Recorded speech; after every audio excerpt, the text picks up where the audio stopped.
Everyone, welcome back to my channel. তো এই দেখো রেডি শেডি হয়ে একেবারে বেরোনোর জন্য রেডি। তো আজকে আমাদের ডেস্টিনেশন সোনমার্গ, আর এটা হচ্ছে আমাদের শ্রীনগরের হোটেলের আউটার ভিউ।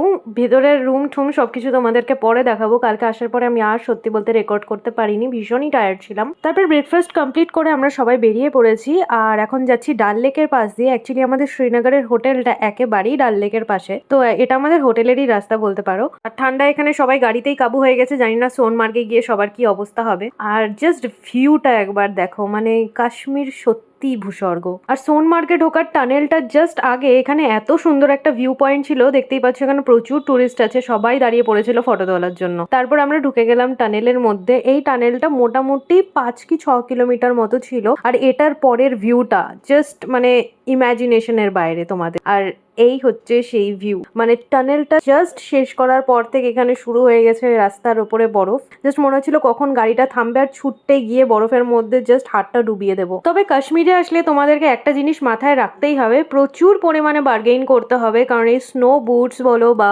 জ্যাকেট বলো, যে কোনো রেন্টাল কিছু বা রাইডস হোক বা সেটা রিলস বানানো হোক, ফটো তোলা হোক, সবকিছুর জন্যই তোমাদেরকে প্রচুর পরিমাণে বার্গেইন করে নিতে হবে, কারণ এরা অস্বাভাবিক লেভেলের দাম বলে, যেটাকে তোমাদের লিটারালি হাফেরও কম কিছু অ্যামাউন্টে আসতে হবে। তো এটা হচ্ছে সোনমার্গের একদম নিচে। আমরা এখান থেকে আমরা স্নো বাইকে করে ওপরে যাব, আর এখানে এটা লাগছিল জন্য এখানে গরম গরম ভুট্টা বিক্রি হচ্ছিল, তো দাঁড়িয়ে পড়েছি ওখানে, কারণ ভুট্টা খেতে আমার দারুণ লাগে। তো এখান থেকে ভুট্টাটা নিয়ে তো চলো এবার স্নো বাইকের জন্য ওয়েট করি। দেখতেই পাচ্ছ বিশাল লম্বা লাইন, আর তার মধ্যে শুরু হয়ে গেল এখানে স্নোফল। তো প্রায় আরো আধা ঘন্টার উপরে লাইনে দাঁড়ানোর পরে ফাইনালি এখানে আমার টার্ন চলে আসলো।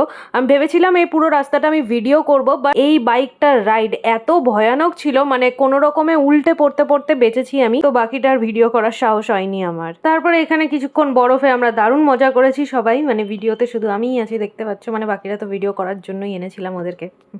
যাই হোক, এরপরে একটা সারপ্রাইজিং ব্যাপার আছে, মানে আমার সাহস দেখলে এবার তোমরা অবাক হয়ে যাবে যে আমি ঠিক কি করেছি। তো দেখে নাও। ওই যে লোকে বলে না শখের দাম লাখ টাকা, সিমি।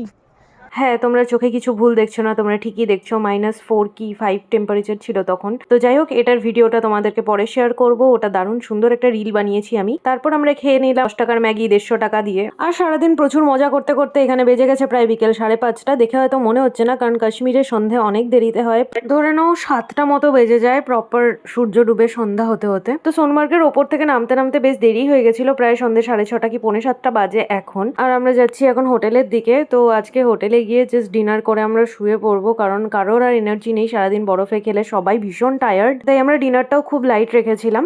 তো যাই হোক, চলো ভিডিওটা আজকে এই অবধি রাখছি, দেখা হবে তোমাদের সাথে নেক্সট ভিডিওতে। ততক্ষণের জন্য টাটা।